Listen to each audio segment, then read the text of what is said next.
Госпожа Георгиева представяме младожениците Илдъс Осман и Рейхан Яков за сключване на граждански брак. Моля, заповядайте. Благодаря.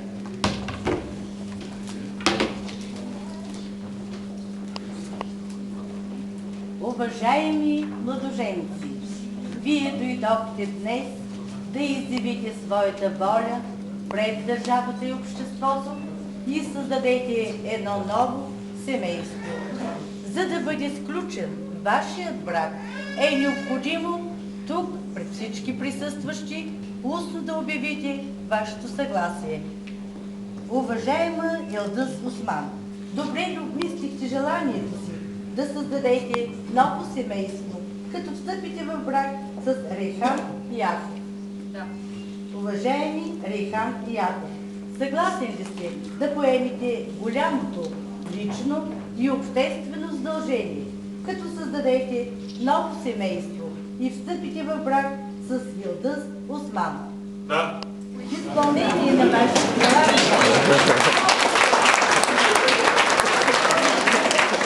и съгласно изискванията на Семейния кодекс се състави този акт за граждански брак. Моля младожениците да подпишат акта.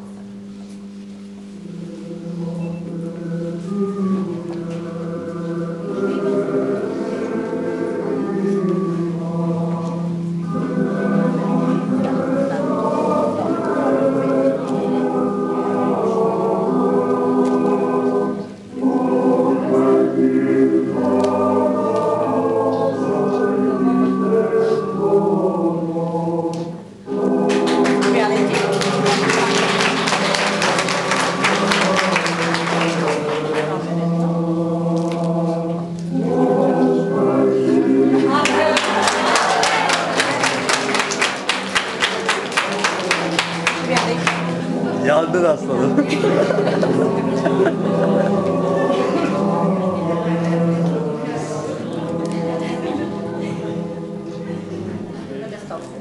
Заповядайте. На листок.